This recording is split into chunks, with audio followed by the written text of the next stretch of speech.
dinner, like a dinner and a show.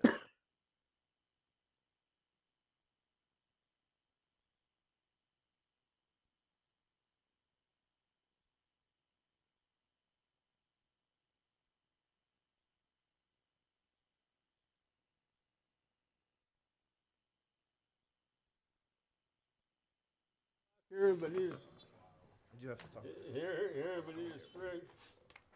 Please give us an invocation, please. All stand, please. Let us pray. Dear God, we thank you for this time that you grant us each and every day. We thank you for the days and the hours that we have. Lord, I pray that you will just guide us and direct us as a city. We thank you for this city, for those that are here. I thank you for the leadership, Lord, and grant them with wisdom and guidance as they make decisions that impact the lives of others. Lord, we pray that you'll be with our schools and all of our school kids that are starting school. Watch over them, protect them this year. Just grant them, Lord, your grace and your mercy in all things. It's in Christ's name we pray. Amen. Okay, pledge allegiance on the three. 1, 2. I pledge allegiance to the flag of the United States of America, and to the republic for which it stands, one nation, under God, indivisible, with liberty and justice for all. Thank you. How about roll call, Mr. Clerk? Councilmember Bogaz. Here. Councilmember Purdon. Here.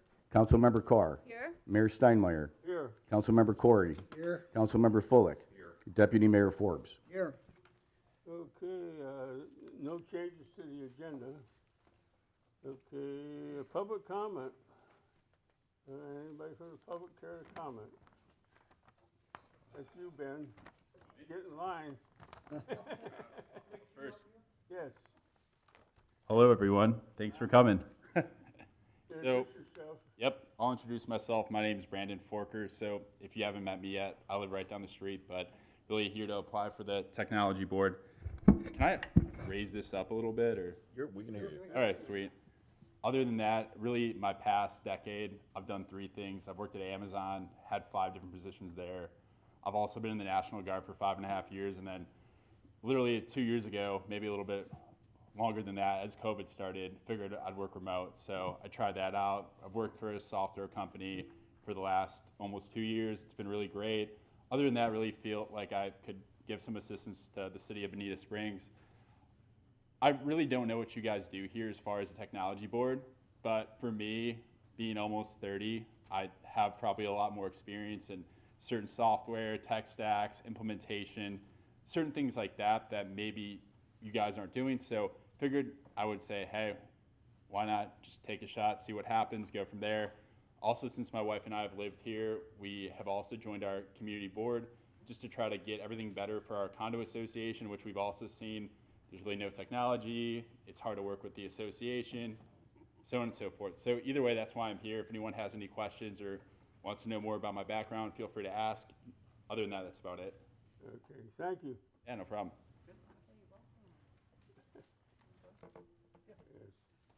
Mr. Mayor, Hey, Mayor and City Council, Ben Nelson with Nelson Marine Construction. It's good to see all of you. Thank you for allowing this to be meeting and having it. I'm here to speak about 11B.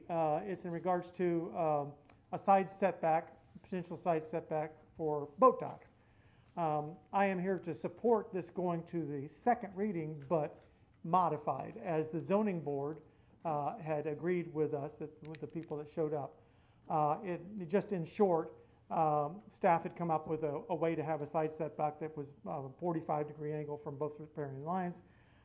And we suggested, some of us had suggested in the industry, having a 5-foot setback for each dock on a 50-foot wide dock, a lot, or less, and a 10-foot setback on ones that were wider than that. I think that that's commensurate with the other cities. A lot of cities, most all cities have these side setbacks. It's just a question of protection of everybody's riparian rights. And it also allows for there to be a bit of a buffer between each dock there. I think it's good. Collier County has 15 feet. You'll see them all different all over the place. But I would suggest that you go forward with it, and then during that process we can talk about how to exactly to pan that out. And when you're saying 5 feet, is that for each property? So it would be Exactly. 10 feet altogether? Yes. Okay, good. Yep. Yep, and then 10 feet would be 20 feet between there. That allows for some great access for everybody. For a 75 foot. And also during a storm, it allows you to come up towards the property and get between the docks to where you can put people's cars back up in their parking lot out of the canal, stuff like that that we were experiencing. So hopefully if you all have any questions or anything like that, please call any of us in the industry. We'd be glad to talk to you about it, okay? Thank you, Ben. Thank you very much.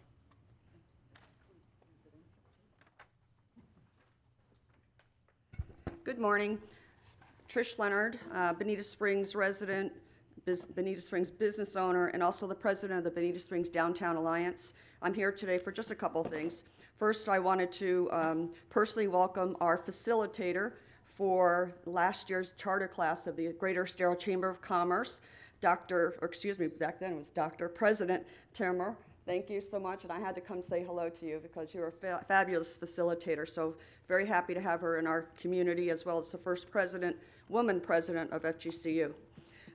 Also, I would like to mention something about the banyan the banyan tree that is on, B, 10B, to consider a request from the Historical Society to send something to Hawaii, Maui. I would like to say that I think it's a great idea, but I believe that right now they're mourning. They have a lot going on right now, and I don't know if it's the right time to actually send something to them. If anything, we should send a letter from love from Bonita Springs to your community, and then when the time is right, I'm all for sending something.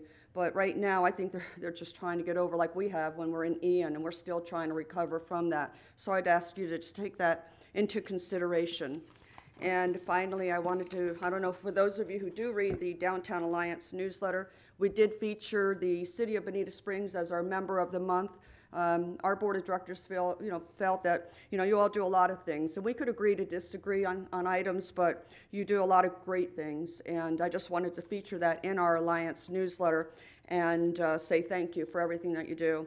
And in addition to that, since the city is our member of the month, John Dahmer is our presenter next week. So those of you who want to come to that meeting, it's Tuesday the 22nd, and I think we'll have a great turnout.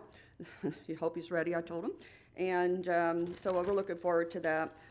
Finally, you'll probably hear a little bit about the downtown's 041 on Halloween night. It's going to proceed. Zach Smith from Ceremony Brewing is going to be presenting something to, I'm sure, the council and to our board regarding trick-or-treaters on 041 on Tuesday, October 31st. And we've asked him to coordinate with the city as well as with the sheriff's department because it is late, on that time on Halloween. So I don't have any of the plans because I put it in his hands. When somebody comes up with an idea, I say, okay, it's yours. And so you figure it out. But he is. So those are the three things I wanted to say, and just say thank you and have a great, blessed Wednesday. Thank you. Thank you, Trish.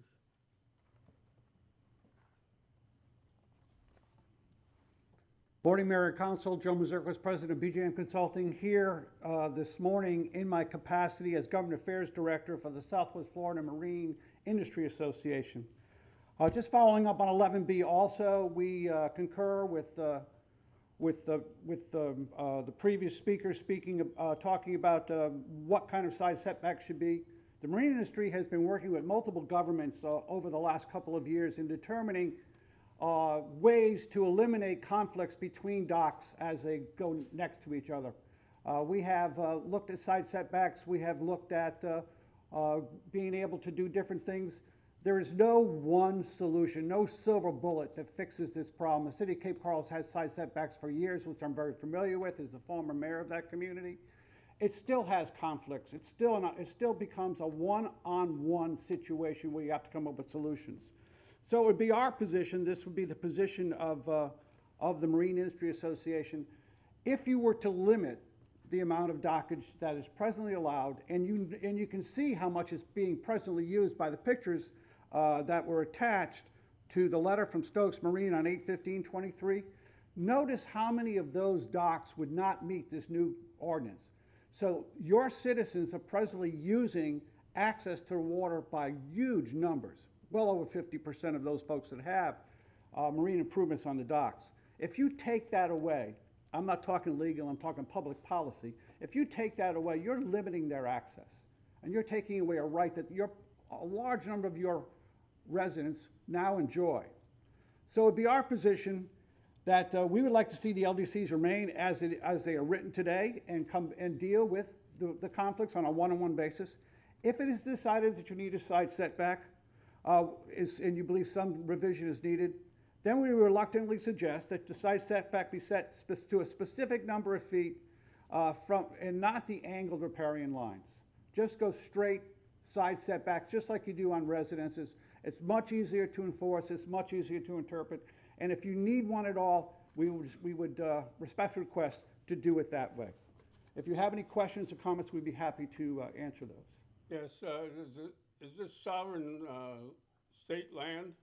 Does the state have anything to say on these docks, on canals, or what? I'm a little confused. I don't know, I do not know how your man-made canals are platted, so I can't answer the question. The city of Cape Coral, they're public right-of-ways. I know that, and that's how the city is able to permit. I don't know how they're actually platted or We have to get permission. well, you already have permission now. On the river.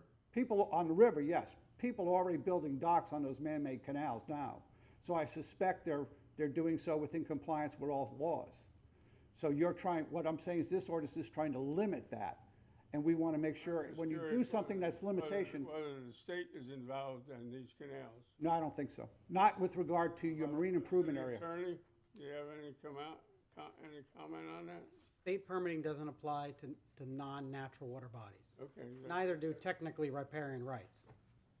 So the rights that are given are those that are granted by the local jurisdiction.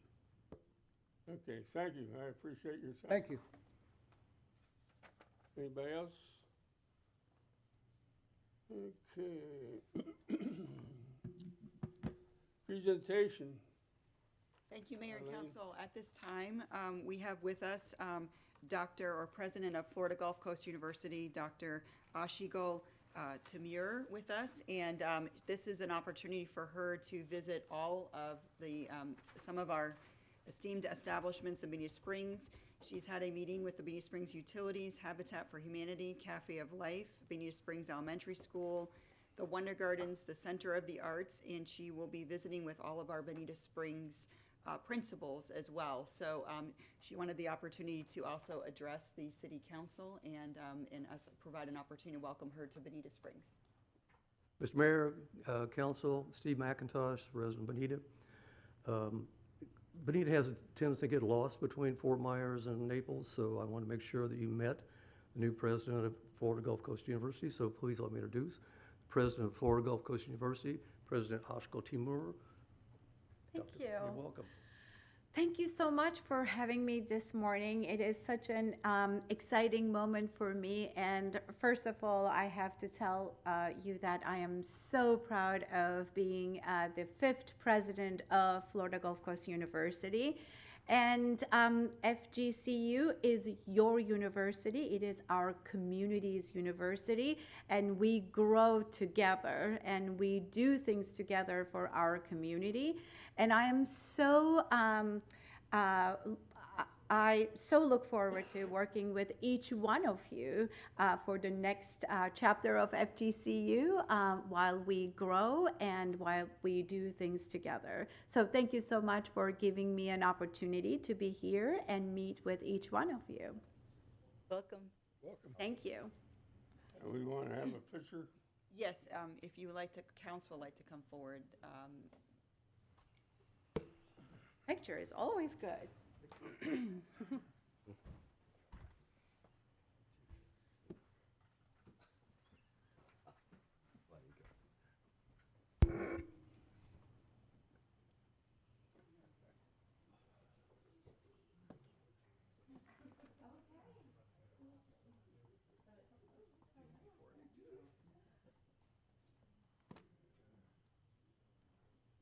Special place with the mayor gets a little bit more prestigious. Sorry, they elected me. I agree on the left side. They elected me. The people elected me. People just, they represent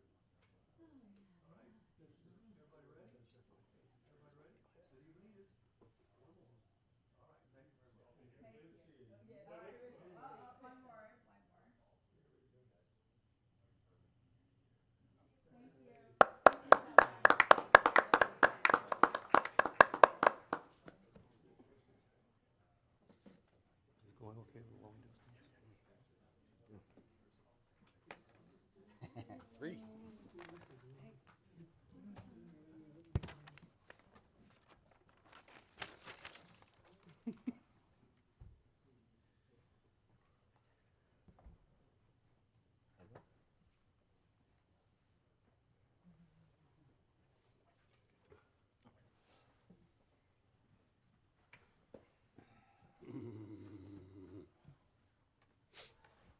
Okay, Streamline Technology. Mr. Mayor, if I might introduce, we have Pete Singhoffen from Streamline Technologies to give a presentation on some flood forecast model that he has developed that could be very beneficial for the Imperial River system as well as the Spring Creek watershed to give folks advance warning. And then we would be asking for some direction on a proposal to update that system as well as then to operate it. Okay, and this, as we talked yesterday, when was this come online? I'll let Pete address it, but what I told you yesterday is a possibility. Okay, because the storms out there in the Gulf of Mexico, maybe. We understand. Yes, sir. Hey, good to see you again. Good morning. Good morning. This is, I think, my third presentation to the City Council, and it's always a pleasure to come down to Bonita Springs. Always enjoy it. Always enjoy talking water resources, stormwater, flooding with you guys.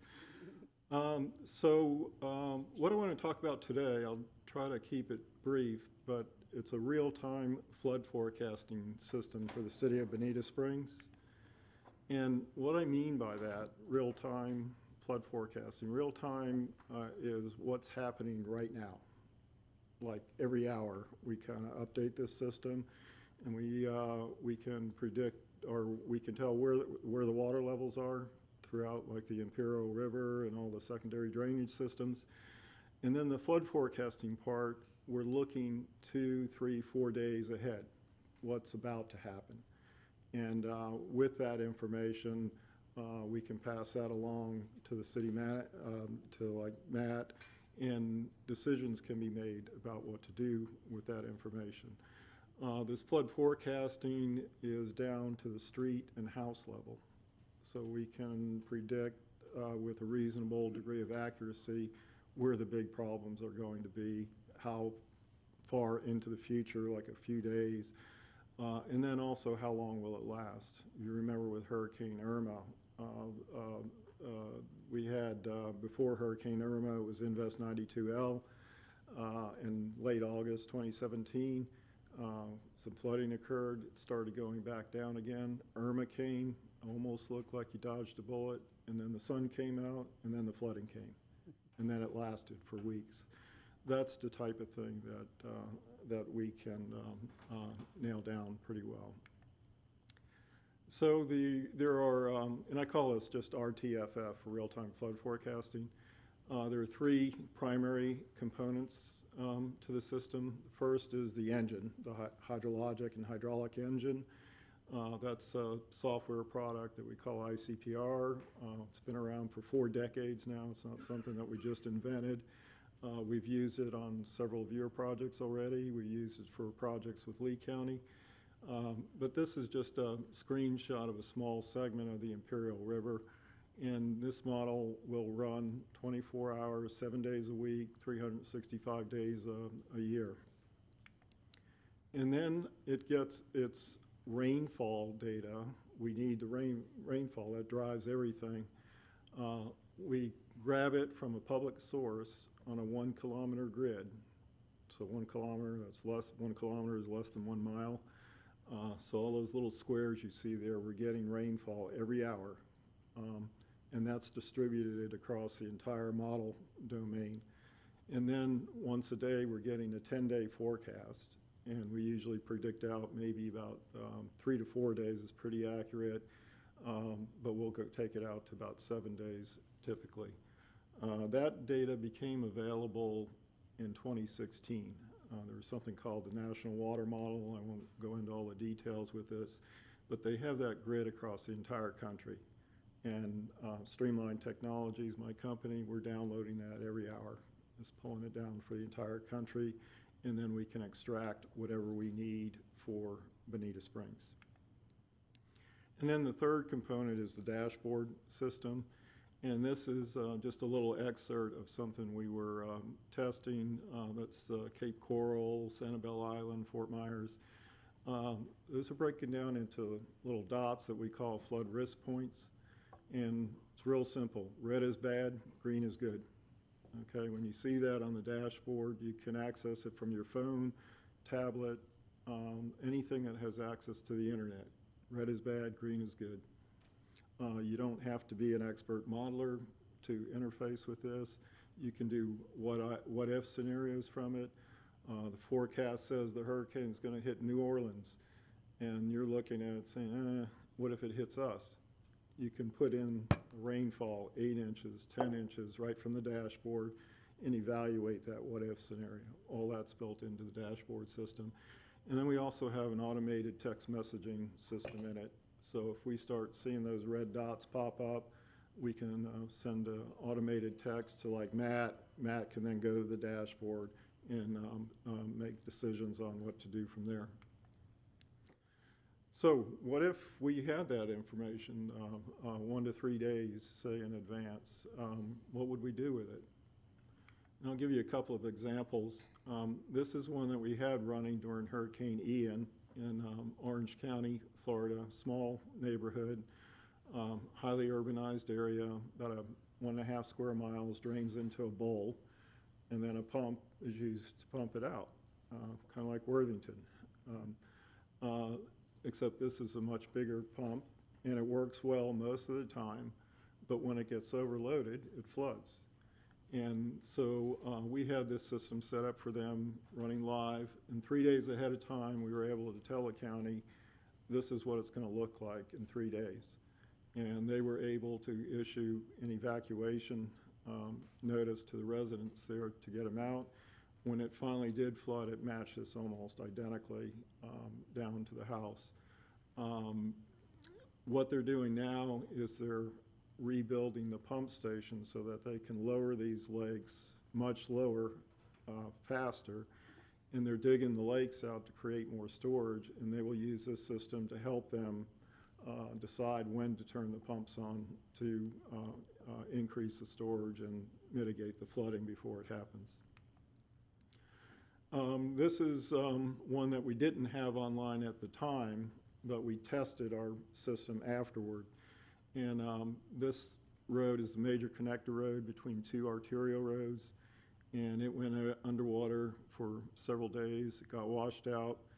But what was really bad about it is that it cut off the ingress-egress for a subdivision with 96 homes. And they were totally unaware that that was about to happen. In addition, a master sanitary lift station went underwater. And we could have known that 42 hours ahead of time.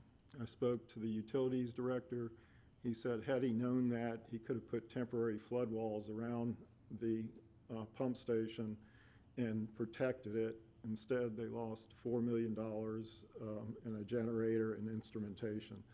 And it will take them a year to get the parts to get that back up and running again.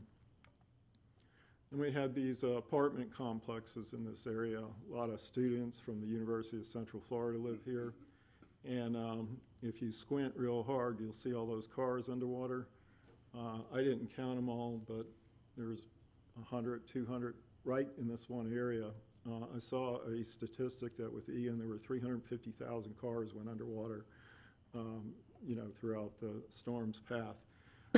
Just in this area, about 2 blocks away, there were commercial areas that were high and dry. Parking lots were empty. Had they known this, they could have moved their cars a couple blocks away and at least protected that. They couldn't have stopped the flooding, but they could have protected property. So on this, the implementation plan, the first part is model refinements. And let me just please indulge me just for a second here. The model that we're proposing to use has evolved over time. It started after Hurricane Irma. I saw this new data that was coming out, open source data, and I was asking myself, why can't we use existing models that we normally use to develop the 100-year floodplains and so forth? Why can't we repurpose them and use them in real time? So I had, on our own time, put together a model of the Imperial River system, the large wetland system, and started testing this. And it started looking good. I gave a presentation on it. I forget what year it was, maybe 2019. Lee County was there, Matt was there, we talked about it. Lee County subsequently hired us to look at flood mitigation issues up in the Corkscrew Swamp, so we refined the model. It developed, got better. The city hired us for 2 projects, the golf course area in Spring Creek and also the Logan Boulevard area, and the model got improved some more. And then Lee County hired us again to work on the Kiker Preserve area. And so the model has improved again. So it's been evolving. We had it up and running just to test it for the 2021 hurricane season, and then again for the 2022 hurricane season.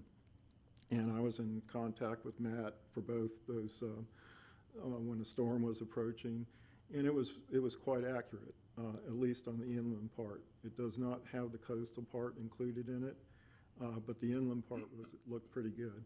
So it's been tested, it's been vetted.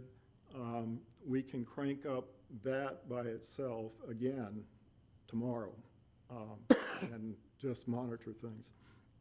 But what we want to do is to further refine it for this specific purpose.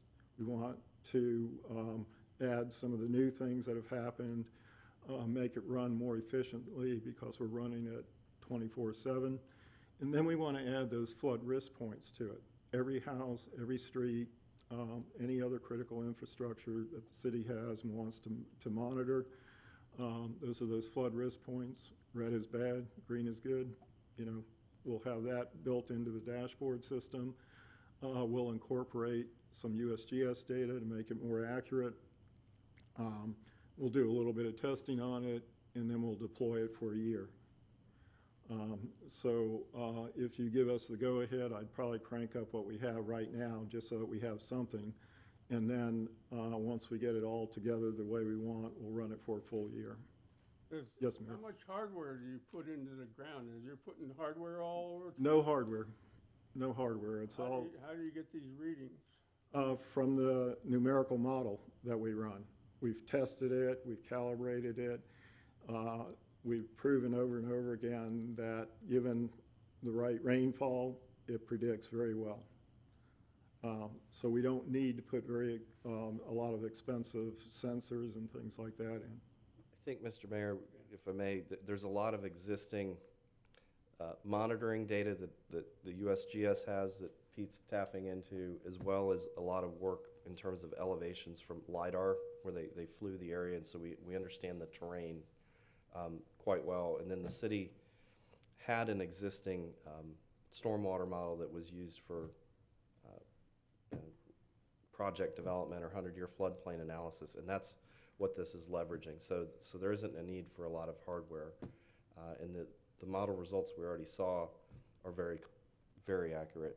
I know that I was getting calls from Arlene all the time about, oh, the river's going to be all right, or the river's going down, and, you know, she must have been informed as to what was going on. We were utilizing this model as well as we were monitoring a known station where we know when the station reaches a certain elevation that we're in a flood condition. And we're comparing the results of Pete's kind of beta model to that gauge where we knew if the gauge hits this, you're at a flood condition. And we came very close. His model showed us just, I think it was 0.2 of an inch. And I think his model showed us flooding, and ultimately we leveled out just 0.2 below that. Yeah, okay. Mr. Mayor, So do you want us to make a motion or just give you direction? No, we're looking for a motion because this I is, motion to approve. We ask questions first? You can have a second to Either see way. if anybody's interested. You have a second on that motion? Second it, and then we can discuss it. Okay, then your question. Okay, go ahead, Nigel. Pete, thank you, and this is fascinating. Two things came to mind. One is you said we can have text message alerts. That would be for the entire community, correct? No, usually what we do is we would send it to Matt, but it's whoever the city wants us to include. I can clarify. I think this is step one. Step two we would be working with the council on reaching out to the South Florida Water Management District and also Lee County EOC, who typically sends out those alerts to the EOC. So we would be aware as a city, but there are other entities that make decisions on evacuation and have protocol for that as well. And I know we could probably do something, but letting our own citizens know that there's something that they could sign up for. That's typically done through Lee County to sign up for. Lee County? Okay. and we'll be working on that with the emergency management folks over there. Second question I had, Pete, and this is what hit me. Insurance companies, insurance costs, yeah, you're smiling. The risk evaluations that they use, if they knew that Bonita Springs had this system in place, do you think they would incorporate that in their risk evaluations and then? I don't know. We, internally in Streamline, we just, our upper leadership have been trying to figure out how to work with the insurance companies on something like this. I don't have any answers yet, but that's definitely on our radar. How can we use this to help?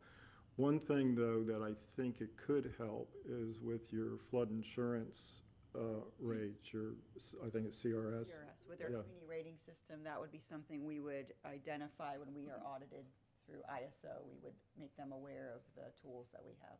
That would be a direct benefit for our citizens. That's correct, yeah. Thank you. I see this price tag of 90,000. When do you want that, or what's Small bills, please, and no, basically, we do the work, we get it up and running, and then there's a model set up all the way up to deployment, and that's, I think, 70,000, and then the 20,000 is once we deploy it. So probably within Okay, well, 3 my months. question was, we're right in the middle, beginning, hopefully, a rainy season.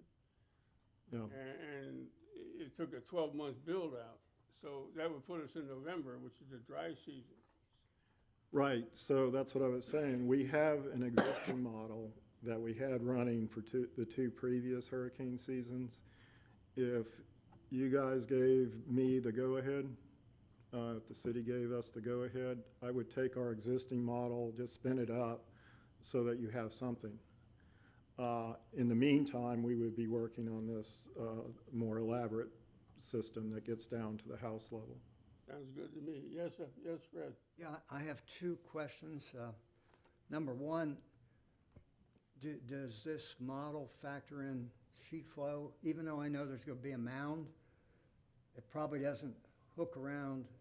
Water will go around the end of the mound and probably start coming into the DR, what's left of the DRGR on the north side of Beach Road, just beyond the last developments. Yeah, I believe all that's in there. Yeah, good, okay. Second thing, this is just a comment for another day, we'll have a discussion.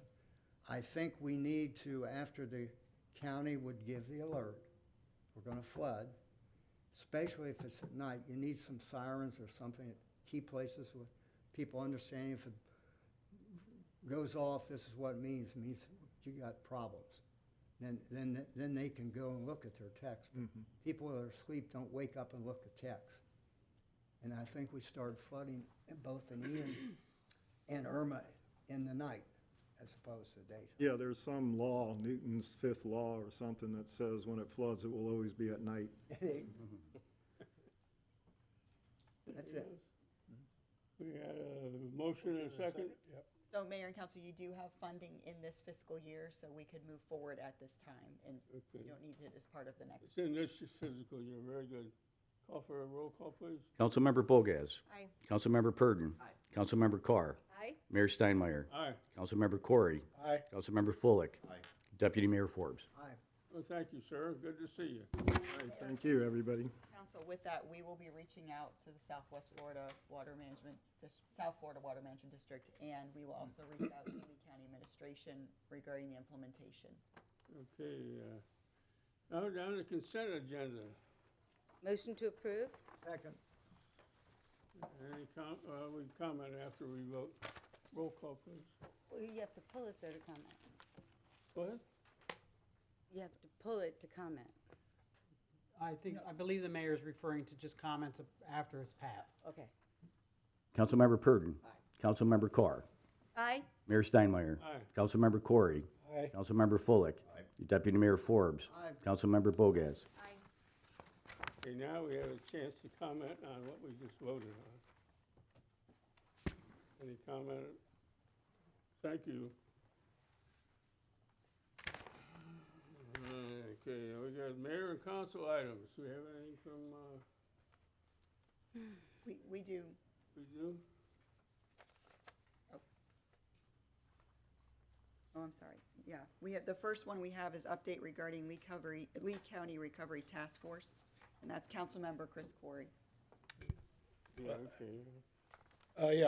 Yeah, the Lee County Recovery Task Force is going to be busy the next couple of months sorting through the initiatives that have been developed as a result of the work by the various branches. As you remember, there are 9 branches that were set up in alignment with the FEMA recovery system that was put into place. Those branches have met numerous times. Thousands of hours have been invested in those branches by their members. In addition, the town halls, there's been about 17 town halls where input was taken from the public. That has all resulted in 85 identified initiatives and the initiatives are broadly worded.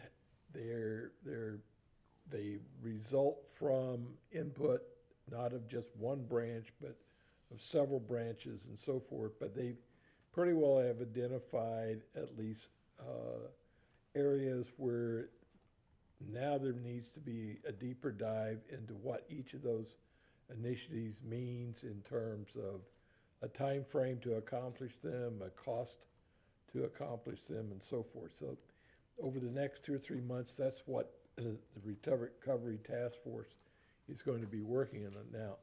What happened yesterday was a workshop for the county commission to give them an update on the project that was started by the task force and Commissioner Ruane.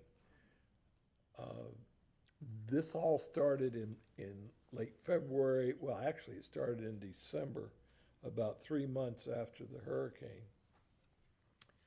when the county and the staff of the county were buried in all sorts of issues with respect to hurricane recovery. You know, what was going to take place on Fort Myers Beach? How were we going to get sand off highways? How were we going to prevent looting and so forth? So the county staff was working tremendously hard, 7 days a week, trying to deal with those kinds of problems. At the same time, it was recognized that we needed to come up with resiliency plans against future hurricanes and to improve the resiliency overall of the county. So what was done was to recruit a number of people from the community to sort of guide the exercise in terms of getting community input. What the commission did yesterday was to reevaluate that, and it's been decided that now county staff will be in charge of directing the effort of the task force going forward, which I think is probably a good thing. It typically is how things are decided at the county level. Staff gives the direction and makes the report back up to the commission in terms of things that need to be done.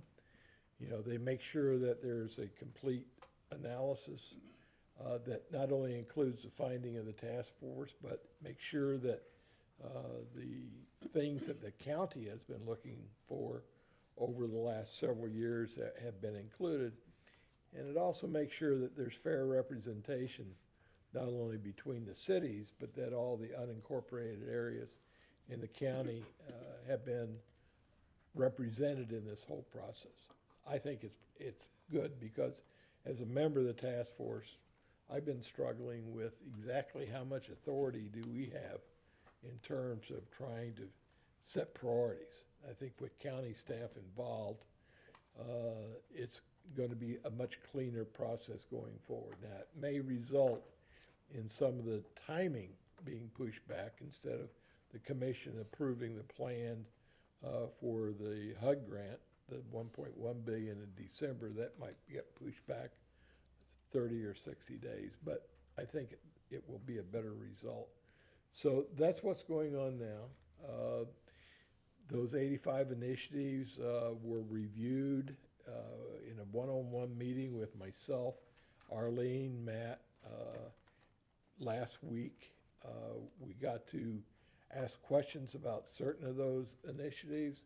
They received our input. We identified about 11 projects that we had submitted that weren't on the list. That's being corrected. And those projects are being included. So we had an opportunity to clean up the list.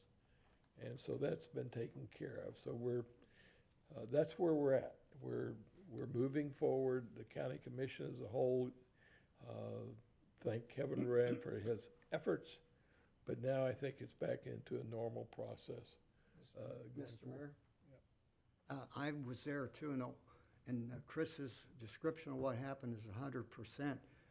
But one notable positive thing, and that started out with Cecil Pendergrass, and then it went over to Brian, and then to Kevin Ruane, that they feel that anything that's in a city, and especially the planning part, that the city has to be involved heavily, and we call the shots more or less with them.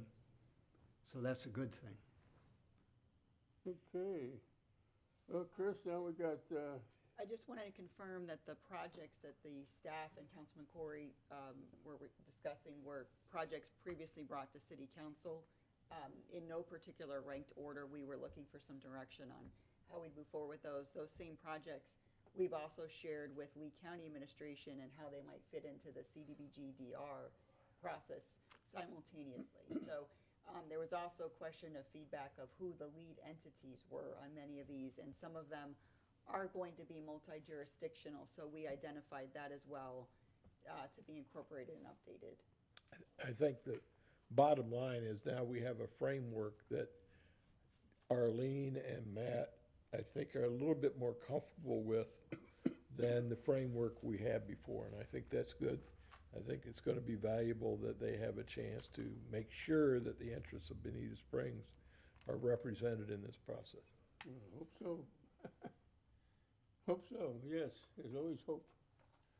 Okay, we're talking about Hawaii and the devastation that they had with the fire out there. Yeah, Chris? Yeah, this was brought to me by the Historical Society, and they have the largest banyan tree in the United States that was in the middle of Lahaina. It was in the town square of Lahaina. The canopy covered 2/3 of an acre. It had 16 trunks on it.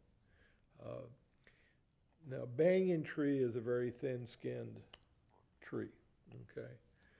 You can almost conceive of what happened to it as like a human burn victim, so that as the flames engulfed it, it becomes like a burn victim because that thin skin allows the heat to penetrate in and get into the workings of the tree, the sap production, the ability of the tree to uptake water.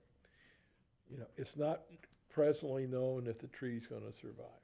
It's been badly scorched. Now, the Historical Society, we have our own banyan tree, as you know. And should the Lahaina tree be destroyed or dead as a result of the fire, Bonita Springs will have the largest banyan tree of any town center in the United States.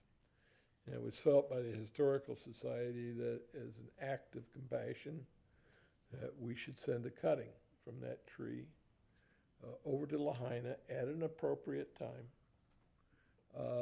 in recognition of their loss. Hopefully they won't have a loss, but if they determine the tree's not going to survive, we would provide a cutting from our tree that they could then start another tree. And it's not something that needs to be done now, but they would just like to have an approval that it's at the appropriate time. Staff would, for example, need to be able to contact the officials in that county. I think the tree is actually maintained by the county that Lahaina's in. I don't even know if the postal system works or if you can even get packages over there now. But at an appropriate time, reach out to them, offer the tree cutting, and if they would like it, then we would go ahead and send it over. So it's not something that has to be done now, but would be something, all a cutting is taking a limb that's got some leaves on it, packing it into a container without dirt. You basically wrap it up in wet paper towels and you ship it over. But you want to make sure on the other end that somebody knows it's coming and knows what to do with it, and that they can then plant it. So I told them I would bring it before council. Okay, number one, is it transplantable? Yes. Number one, we need an arborist or somebody to just can't go down to our banyan tree and go cut it up. And we need to contact somebody who wants to receive this as a nice gesture. Mm-hmm. Yeah, we need, staff would have to call over, make sure we knew who to send it to. Could we ask the Historical Society to work on this project? Well, I mean, it's up to, it's basically this tree of the city, so I would say the city needs to take charge of it. I would suggest, since it's the city's tree, that the city would work with our staff we have a arborist on staff. So that would be the direction, and then. Do some research as to whether it'll grow. I think the tree. Yes. The tree committee could also be a help in this too. What was that? Something to do. The tree committee could help. Yeah. Yes, Jesse. I think it's a very nice gesture. I think it's way early. I mean, they're still doing search and rescue operations for bodies. It's the largest scale fire they've ever had. I think, if you think about Ian, when we had nice, well-intended people who were sending us a bunch of crap we didn't need, not that this is crap they don't need, at this point, this is probably not anything near a priority for them. At some point down the road, they're getting things back together. We want to send a nice letter and the clipping and talk to them, sure, but I think, it's a very well-intended thing. I don't think it's helpful to them at this juncture, and it kind of makes us not read the room in regards to what they're going through by sending them something like that. I'm not suggesting we send it now. No, I know, I heard what you said. What I'm just saying, in general, it's a great idea. So, I say we could say, if the vote is conceptually, do we think it's a good idea? Sure. If the vote is, are we going to move forward with this, then I say it's no, because I think we need to figure out, when and if it's appropriate, then I think it's a discussion. At this point, I don't think we're at a place where when or if it's appropriate. I think it's a good idea in concept, and it's nice, and it's thoughtful. At this point, I just think it's way too cart before the horse. I think we need to give this a couple months and then revisit it. Laura, did you have something? Yes, I actually echo Trish Leonard and Councilman Purdon's feelings in regards and thoughts regards to sending it so early. They have way other things on their mind. And then ask them if they even want to is that the plant they want from us? Maybe they, I don't know. Is our plant okay for their there are all sorts of little things we want to look into. We could just give direction to staff to make a phone call in another 30 or 60 days and then run it by them. That's all I'm suggesting we do. Make contact with them.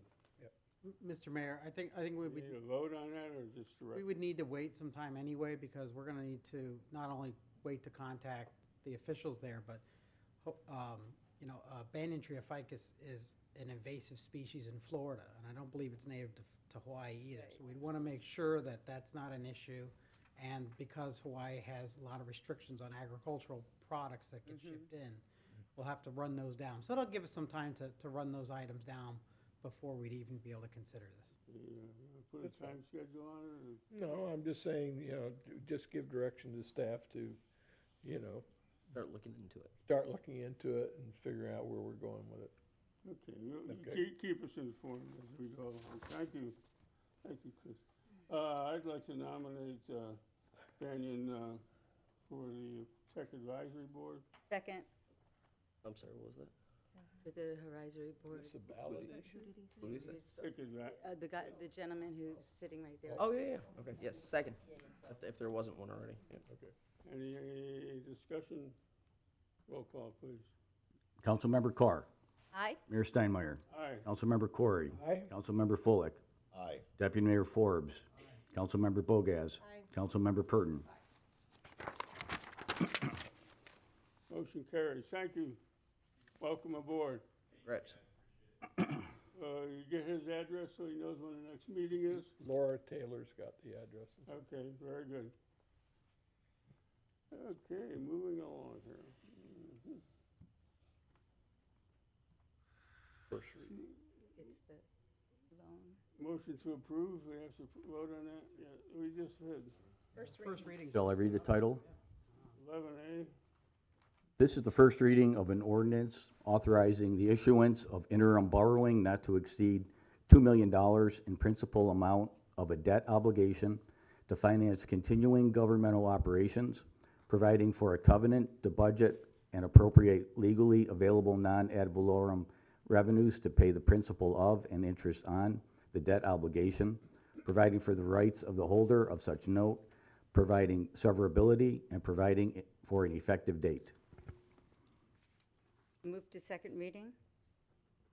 Second. Discussion? I guess we get roll call. Mayor Steinmeier. Aye. Councilmember Corey. Aye. Councilmember Fullick. Deputy Mayor Forbes. Aye. Councilmember Bogaz. Councilmember Purton. Councilmember Carr. Aye. Okay, 11B. Clerk? This is the first reading of an ordinance of the City of Bonita Springs, Florida, repealing and replacing the Bonita Springs Land Development Code, Chapter 7, Environment, Natural Resources, and Marine Facilities, Structures and Equipment, Article 12, Dock and Shoreline Structures, and Chapter 9, Definitions, providing for conflicts of law, severability, codification, scrivener's errors, and modifications that may arise from consideration at public hearing, and an effective date. I have concerns about this, so Well, you go ahead, sir. yeah, I'd like to make a motion to move it to the second reading. Do I have a second on that? And then we're going to have comments. I'll second it. Okay, now the comment I have is, I think it needs to be reworked with the setbacks and stuff that were presented by these people and the former mayor. I think it needs to be reworked before it comes back to before us for the second reading. Is that possible? I guess it is. Yes, John. Is that your project?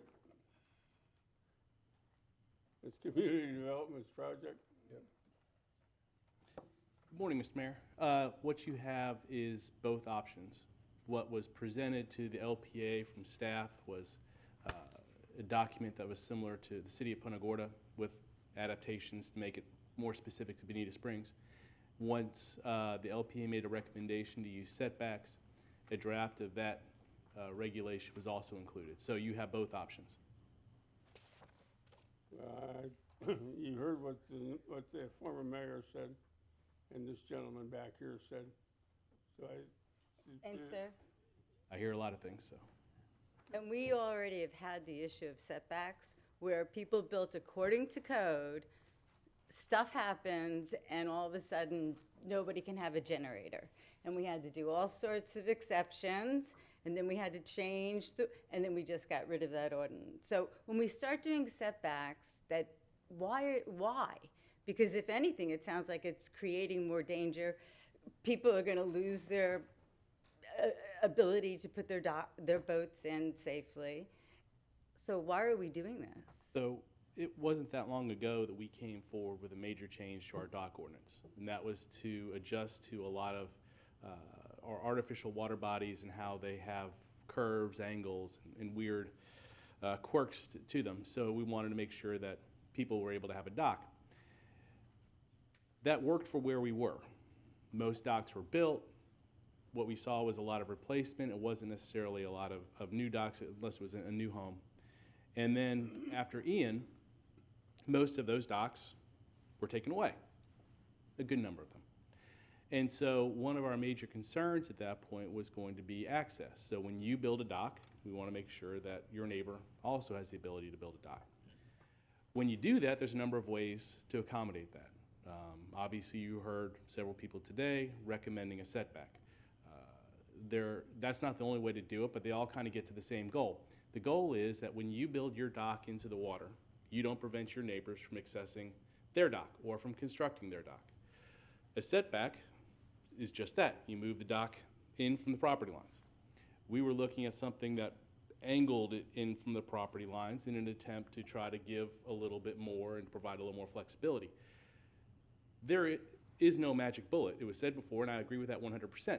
We had setbacks before, and we still received complaints. So just realize if you go with a setback option, it's not perfect, and you're going to have problems. If you go with what we have recommended, which is more of an angle situation, you're going to have problems.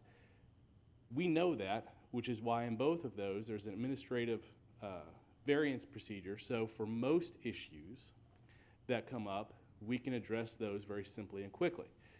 The last thing we want is to have a situation where someone just wants a simple dock and they need to go through a full variance procedure to come to you for approval. That's the worst case scenario.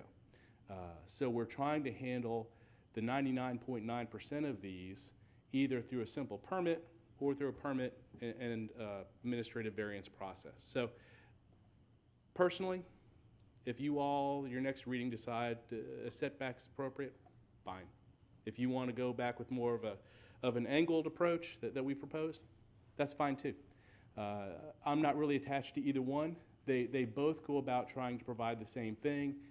We'll provide you a little more in terms of a presentation at the next meeting so you're able to see these examples. I know we've received some emails and information from consultants. I don't mind putting those in the presentation so they're up on the screen for everybody to take a look at, and we'll see what you all feel at that point. But that's what it boils down So to. we have to do either or? You don't have to do either or, but right now there is no setback. Uh-huh. And right, so. Well, Councilman Carr, part of the problem is that it came up in the testimony of the LPA. The reason the angled approach works in certain circumstances, it really solves the problems on very narrow lots and corner lots.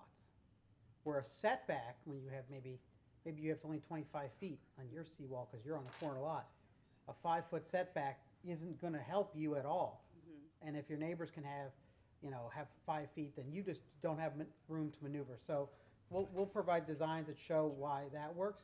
But where the testimony from some of the contractors is that also in the large straight line canals prohibits them from building the sort of the larger docks that people like, where the dock wraps around the boat, and you'll see that in the photos that were presented. Mm-hmm. That gets clipped off, and that becomes almost an impossibility with those 45-degree lines.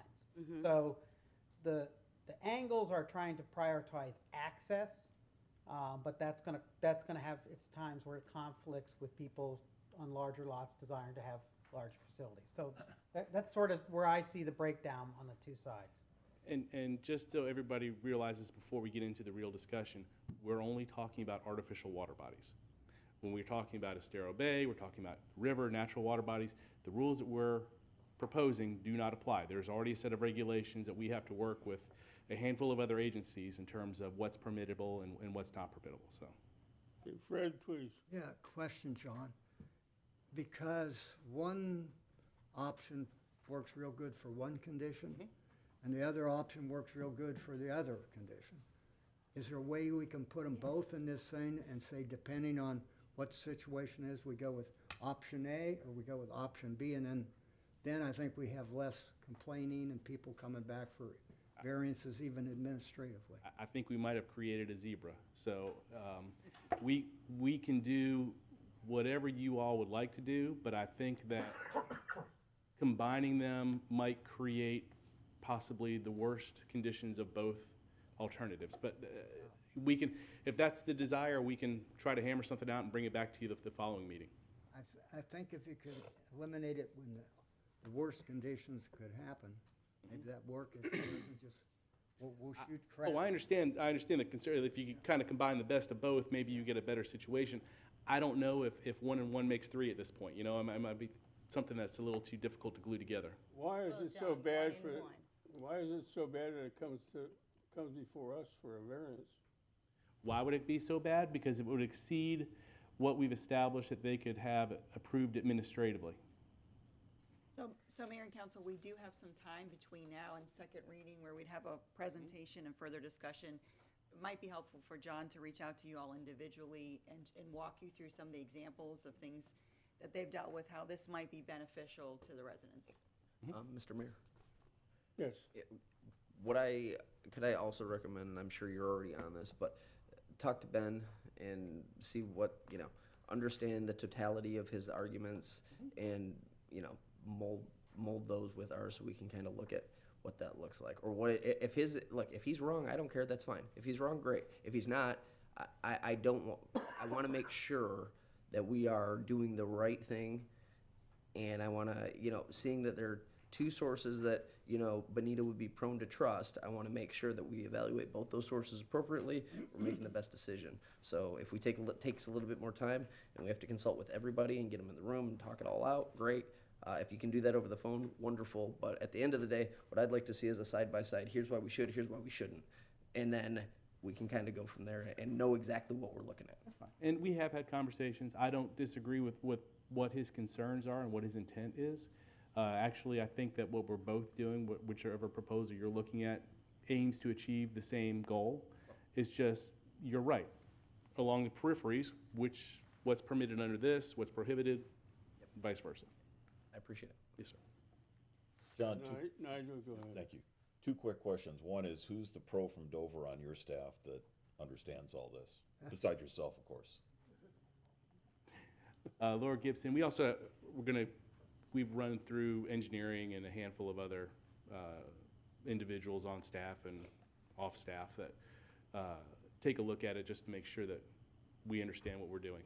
Well, muddling my way through this last night against the artificial canals, when I see that there's 10 feet needed on each side, is it of the center of the canal? Because that would basically say you need 20 feet of navigable waterway. I think that's off the side. If you're looking at the setback option for the regulations, so that would be 10 feet from the property lines coming in, would be the extent of your dock under that proposal. But how much navigable water do you need between the 2 docks? So say you've got docks that are parallel to each other, how much navigable water do you need to have? Councilman, part of the problem here is it's not the industry and it's not the geometry, it's the preferences of the property owner. So what ends up happening is, what we're trying to prevent is a situation where the first come, first serve. So the property owner who has he's got a vacant lot next to him, he's building a new home, he's got a big sailboat or a big power boat, and he doesn't want to ruin the view in the middle of his backyard, so he pushes his boat off to the side, which then restricts the neighbor on the next side where they can put their dockage, and so on and so on. And then you add in, combine with that, the size of the vessels. So sailboats versus small motorboats. So there may be a gentleman has an 80-foot long seawall who wants to have a 45-foot boat, which, most of the boats in that neighborhood may be 25-foot, skiffs. So a lot of the so the industry's trying to adapt to the preferences of their clients, and we're trying to prevent the the veto of one property owner over another restricting everyone else. So we don't want to tell everyone you can only have this size boat, but we're trying to avoid those conflict issues driving on. And you can see from the aerial that was attached, you see how how the boats are oriented, how they affects the next boat being reoriented. So that 20-foot setback the presumption, I believe, when it was drafted was 10 foot on each side. Is if it's a larger lot, they may have a larger boat. But the differences in lot sizes are fairly small between that and the 5 foot. And you probably get someone who wants the same size boat on a smaller lot. So it's about allowing everyone who has waterfront property to have access. Well, just, John, you're aware of this, it was probably 10, 12 years ago. I owned a home, and it was a Ben Nelson dock and lift, and it worked great. Then my neighbor decided he wanted to put in a lift. It was before our new ordinance. He put in an elevator lift, which brought his boat down. As long as his boat was up in the air, I could get out. Once his boat was in the water, I couldn't get out. The new ordinance, I believe, takes care of that issue. Yes, sir. We had enough exciting conversations at that time. We're not looking to repeat that same situation. Mr. Mayor, but don't we have a rule, just like you can't build a home where your water will then impact your neighbors? So it's the same rule. Well, yes, but that rule has got to be defined. So they don't have to get a permit from you before they screwed up Nigel's boat. That guy could put in he got a permit. elevator. Oh, he got a He permit. received a permit. Now, when you're saying you can't interfere with your neighbor's ability to access, that is taken care of and addressed through these standards. So it's these standards that show what is the extent, what's the design of your dock that you can permit, that makes sure that your neighbor does have access. Okay. Well, have fun, come back to us, we'll see you later. Thank you. All righty, you got direction on that, thanks. Then we need the vote still. Take roll call vote.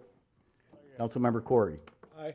Councilmember Fullick. Aye. Deputy Mayor Forbes. Aye. Councilmember Bogaz. Aye. Councilmember Purdon. Aye. Councilmember Carr.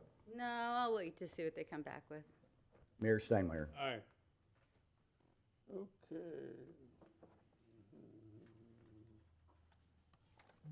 City managers report, are we up to that? Yes, thank you, Mayor and Council. At this time, I know John Dahmer's going to come forward with a brief update on community development's activities. I'll also make you aware that Finance Department is still working on the opportunity of the federal loan that's available for Hurricane Ian. As we receive more numbers from the property appraiser, it is likely that we will qualify for that loan program, and it has been made clear to us that the federal loan in the past has been forgiven. It's based on lost revenues, so we will be continuing to monitor that as that information comes in. It might be further into the fall and winter till we know for sure where we are falling in those numbers as well.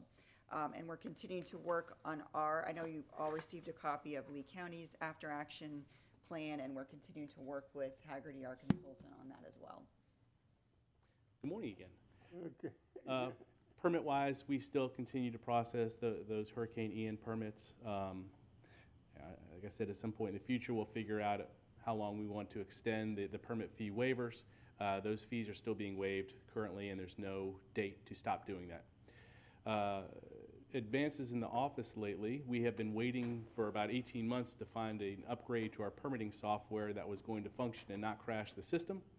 We have that. It was installed over the weekend, which now starts to allow a couple of dominoes to start falling, which means that we can now take online payments. So we do have that ability, so you don't have to worry about coming down to pay an invoice. Those can be done online now. So once an account's created, which is very simple, I think it's an email and creating your own password, and then you can set up an account to pay those invoices. So it's been a long time coming. I know it doesn't seem like a very big accomplishment. Unfortunately, upgrades for permit software is not like getting your Windows update. It is a lot more complicated and specific. So I'd like to thank everybody that worked on our stuff, because what they've done is a pretty big deal, and have it coming out first couple of days without having significant problems in the lobby. It's very nice. So if you heard complaints that our lobby was closed on Monday, that's because it was. We were testing that new software to make sure that it was going to be functional. We were able to get through yesterday. God willing, we're still getting through today. I haven't gotten any phone calls yet, so. Yes, sir. Okay, now Hickory Shores condominium, we have temporary power. Yes, sir. Now, do we have to get a special permit to go back to regular, when the meters become available? We haven't been able to get meters. There's lots of people like that. What we have done, we have been working with not only your consultants, but everybody else's consultants, is if you are looking to replace the exact same type panel you just described, what you've got, it's a post-disaster build back, and you would work to do that, we would put a permit in with FPL, so that way when we went out to inspect the installation, they would receive an email instantly when that inspection was passed to know to go back out there and turn the power on. Other condominiums or houses have looked at a different design, which would require an electrical permit and possibly structural permits depending on where it was going to be located and how it was going to operate. And the inspection of that permit would also trigger an email that would go to FPL to know to go turn it back on. So we have a direct line to them, so that way when your condominium is able to accept electricity again permanently, they know to go out there and turn it on. Do you have any idea about these meters? Are they still scarce, or do you have any information about them? Most of the information I receive is usually old. So I've heard that there is plenty of meters, and I heard that the meters were tough to come by, then there was plenty of meters again. I think the issue right now is not necessarily the meters. I think it is more the panels, and I think it is more the equipment that condominiums require in terms of how they transmit that electricity, as opposed to just the meters themselves. But usually by the time it gets to me, I wouldn't rely on that data anymore. Okay, It's usually old. We got hundreds and hundreds of units that can't be lived in. Yes, sir.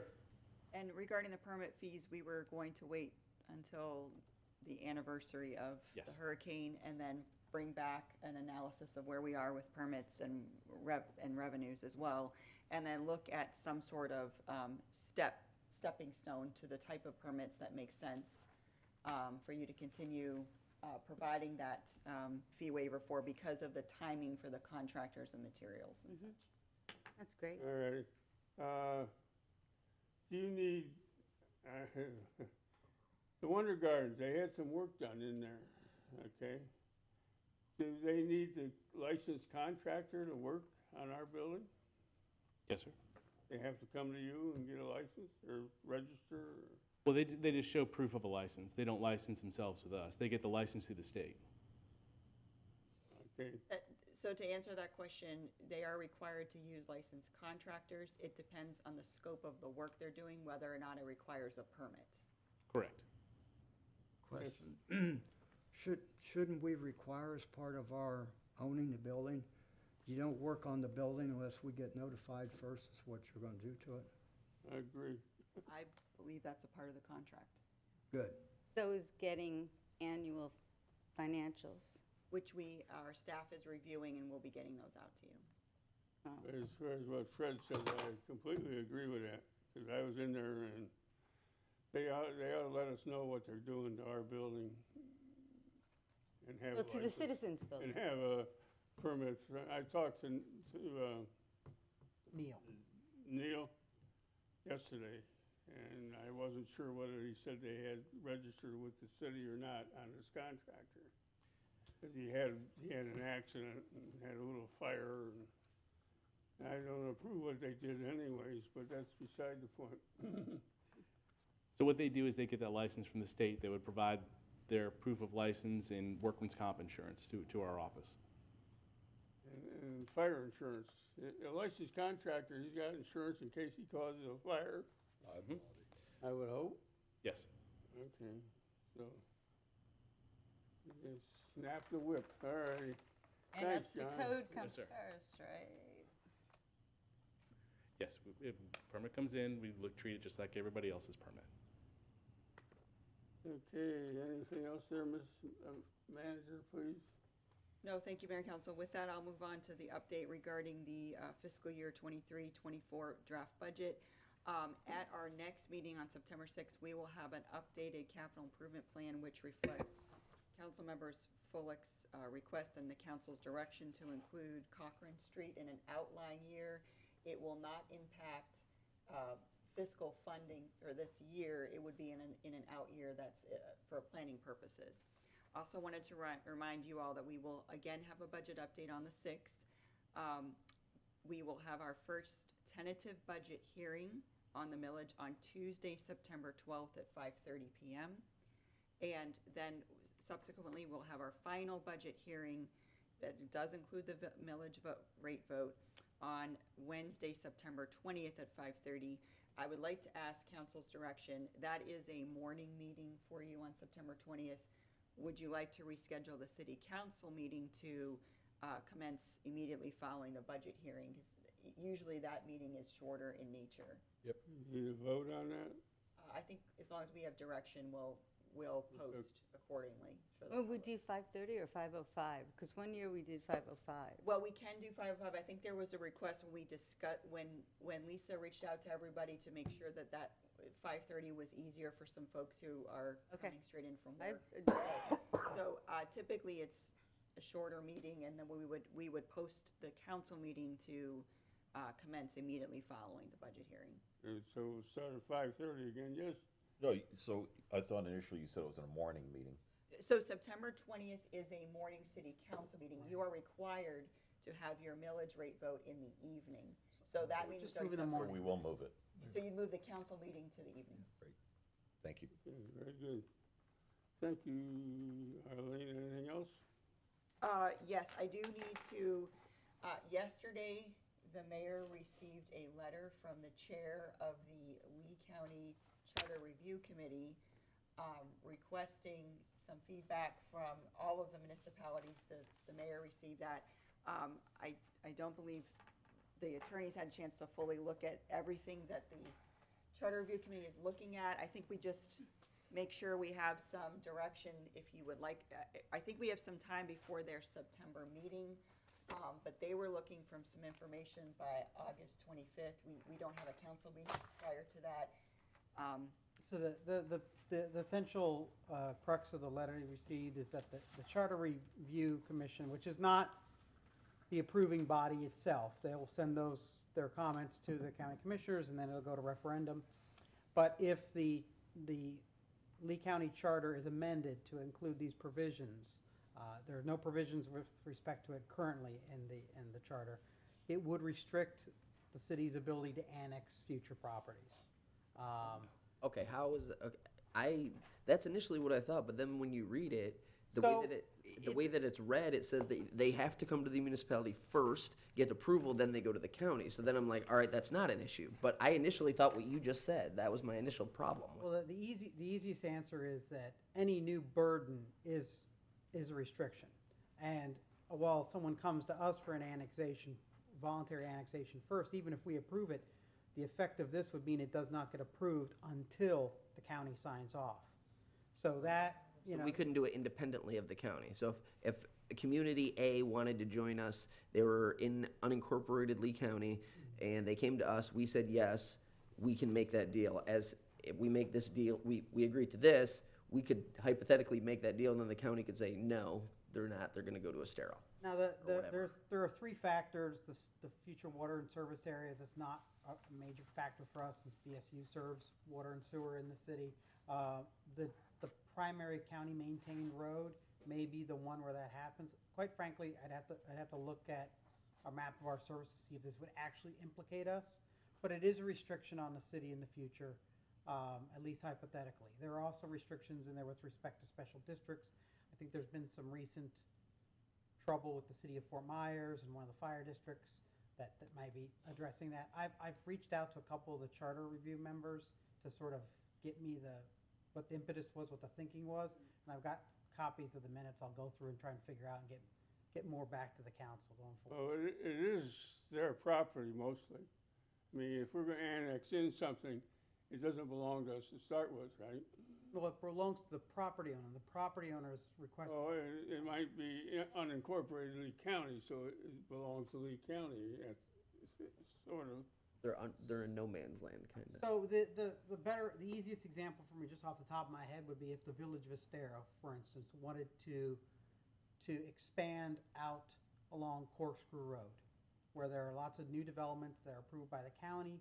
county would continue to receive funds for those communities, but if they were annexed by the village would also get tax revenues, and any MSBUs or NATUs that benefit the county would probably be nullified at that point. And so that's an example of where I could see that happen, but because Corkscrew Road is maintained by the county the village would have to negotiate with the county on how to do that. So really what it is I think it's partially addressing, but I don't know the impetus, but I think it's partially addressing the county's concerns about their infrastructure, and if there's going to be an annexation and they've put money into infrastructure, they want to make sure that infrastructure costs have been protected. That's where I would, assume this is all coming from, but until we look further into it, I can't give you much. So I have a question for you. It sounds like they had an issue with another city that could possibly negatively impact our abilities in the future. Is that fair to say? I'm sure this came from somewhere, is the answer. But there are the cities that are more likely to be annexing are Cape Coral or Estero. These are the cities that I think meet these criteria more clearly. So I think at this time, they were just requesting that we notify them at the county attorney's office whether we were gonna have a presentation by August 25th. If it's come to council, I don't believe we would have a presentation. We'd be able to provide you with more of an update from the attorneys on the 6th of September, and from there, if you wish to provide comments, we could develop correspondence to the review committee after that. Does staff have an opinion on this, Arlene? I think it's too early. I think we need some more information. And I think we could do that by the 6th. And that if there's a strong opinion of the council, we could provide that in a correspondence to them, or you could elect a liaison to attend their meeting to provide your comments as well. I would think there has to be some sort of negotiation between the annexation and Lee County, because their road or their utilities might be their sewer, who knows? There has to be some negotiation between the two entities. There's currently a negotiation process. When the city was incorporated, we went into several interlocal agreements that transferred properties over to us, transferred roads, provide for continuing maintenance on other facilities. Similar processes were involved when I was involved in the incorporation of the Village of Estero. These provisions would, of course, strengthen the county's hand in those negotiations.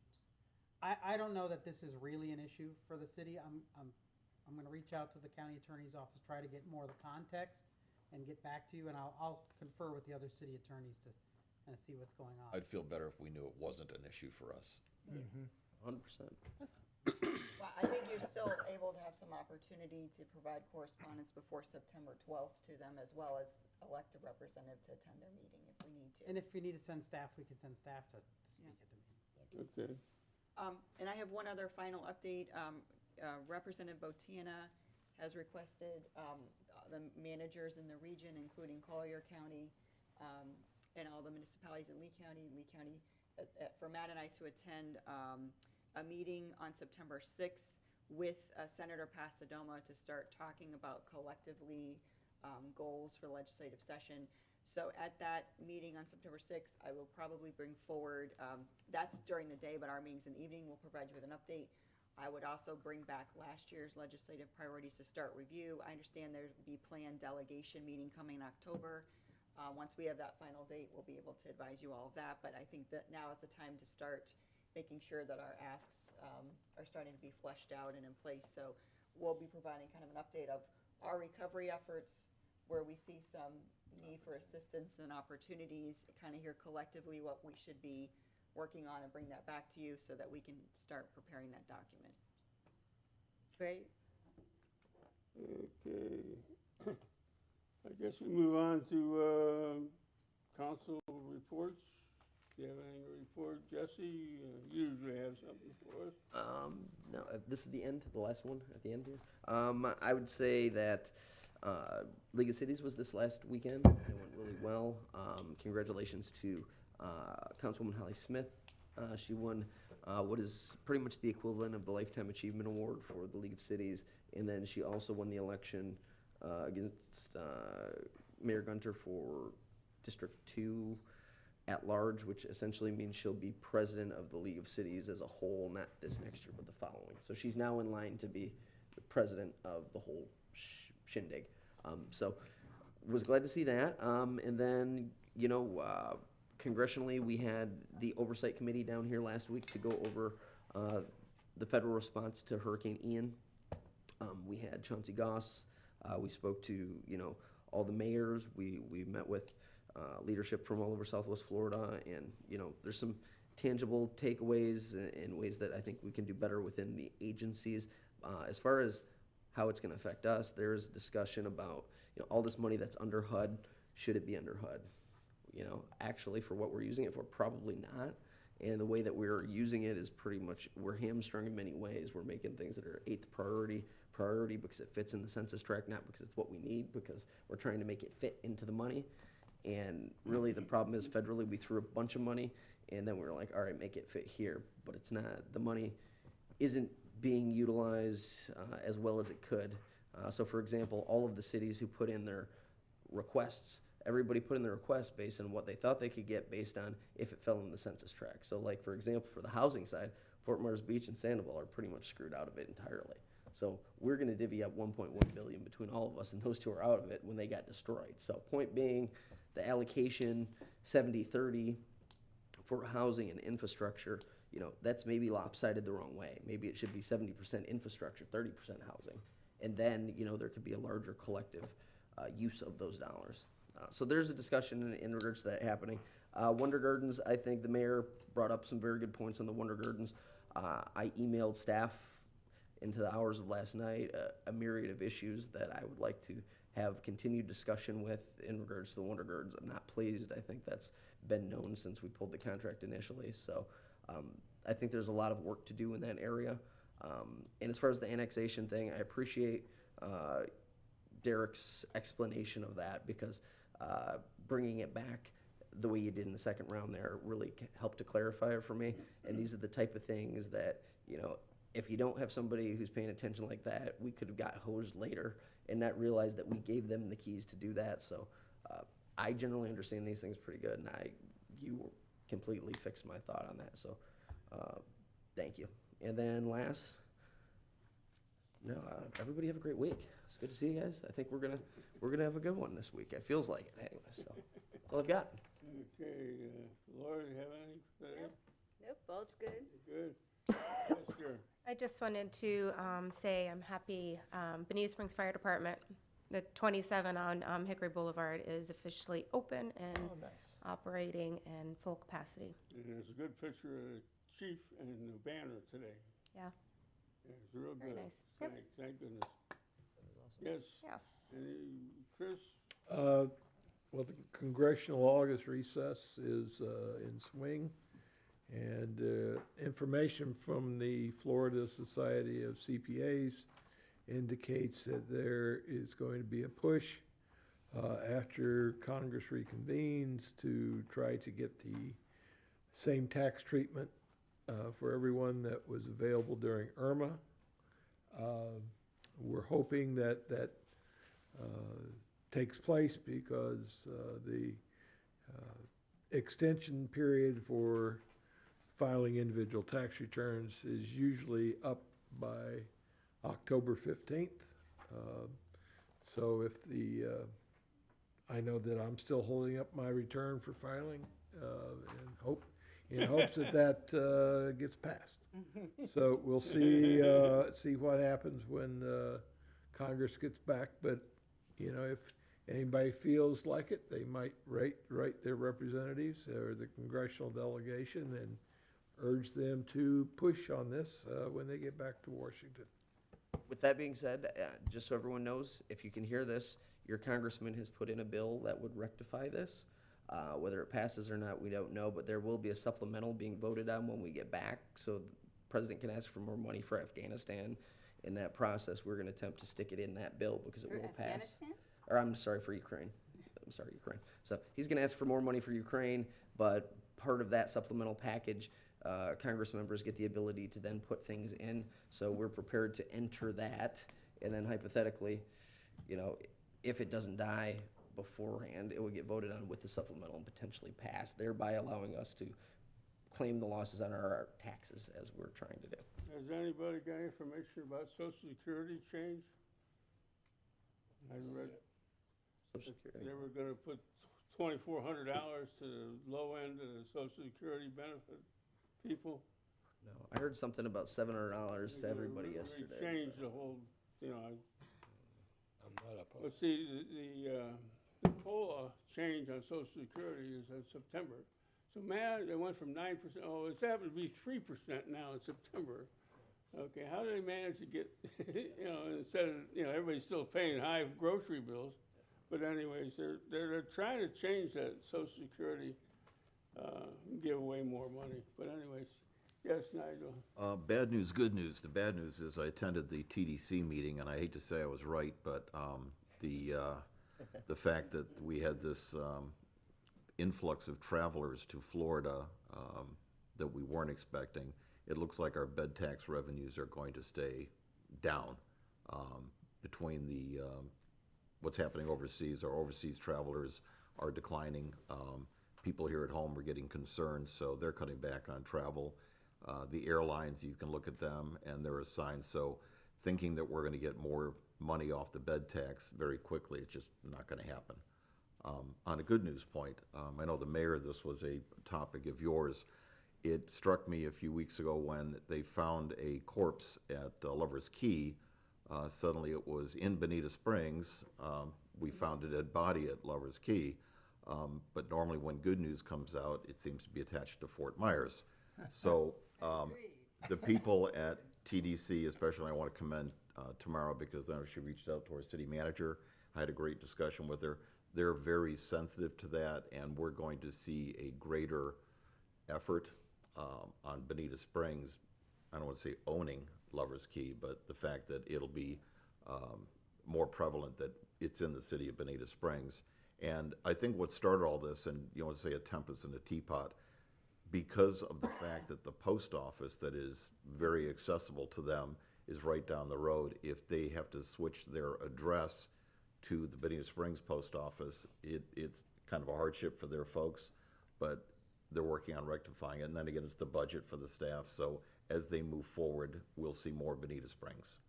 Well, I'm glad you're on top of that, because I read an article a couple weeks ago, and I called up the news press, and I said, well, you better straighten this out. I'm going to get a hold of my lawyer. And a week later, she called back, well, I'm looking at a map, you know, I know you people are really upset about your property lines and this. So, and I understand, Arlene told me that you were working with the Yes, sir. TDC. And they're sensitive to it, so I didn't get I didn't get pushback. That's the good news. That's good, because she said, I can hear you loud and clear. Well, I don't think they were listening to me. I think the fact they knew that Derek Rooney was the city attorney, that frightened them. Anyway. I hope we meant some other Well, lawyer. to clarify, we have confirmed with the postmaster that they can utilize Bonita Springs with that same, with the Fort Myers Beach zip code in their address. So they can, it's interchangeable, Fort Myers Beach or Bonita Springs, they will recognize both because they understand that the city limits are Bonita Springs without changing their actual official post office.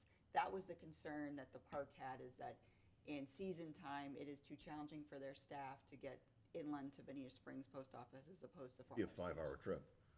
Opposed to the Fort Myers Beach address. But either way, they can utilize Bonita Springs with the zip code that they're assigned. It's interchangeable, very similar to Bonita Springs and Estero. There are properties. See, Nigel, this has been going on for years. Oh, I'm aware. They give you the The exact Fort Myers same Beach staff answer. doesn't have We're gonna get straightened out of my Well, watch. let's Fort Myers put, Beach staff doesn't have mailboxes? Like, They've asked to use the same post office. But either way, the federal postmaster was not going to change their zip code. They're not going to change their zip code. It's very similar to this issue, same issue we have with Estero and Bonita Springs. There are, or the Collier address is on Beach Road. correct, you have Bonita Springs addresses south of Bonita Beach Road that are officially in Collier County, but their zip code and their mail is Bonita Springs. I think the fact that they're aware of it now, and that not that we're upset, we just want Lover's Key showing where it is in Bonita Springs. I mean, there's like 1 million people go to that park there. I did see a picture in the paper recently, and a picture of Dog Beach in Bonita Springs, Bonita Beach, Dog Beach, Lee County facility. A picture of the sign and 2 dogs next to it, naming it in Bonita Springs. Now we gotta get the road named Bonita Beach Causeway instead of Estero Boulevard, and we're getting there. Leave that in your hands, Mr. Mayor. We'll keep on it. I got upset about it. So. And I talked to the sheriff. I said, do you know where Bonita Beach Causeway is? Well, we know where Lover's Key is. So anyways, we'll keep on them. We'll get it straightened out. I appreciate it. Anything else, public? Fred, you got anything for us? No, not Sorry. this time. No, John, Ron. Oh, I'm sorry, Fred. Public comment? Yeah, this is Ron George from Little Hickory Island area, and I'm here in my capacity as the president of Seascape Condominiums. And basically, I came to thank community development for all their help. We finally, this last Saturday, do have electricity, permanent electricity to all 136 of our units. And you know, between John Domer and Pete Haggis, we've never had, they were the least of our concerns. I mean, you know, most of our concerns were with either the materials in the construction crew of the electricians or the FPL, coordinating with FPL. But so I'm very happy to say that you know, appreciate all the efforts, and thanks a lot. Thank you. Anything else from the public? We're adjourned. Write that down. Write that down, John. Right.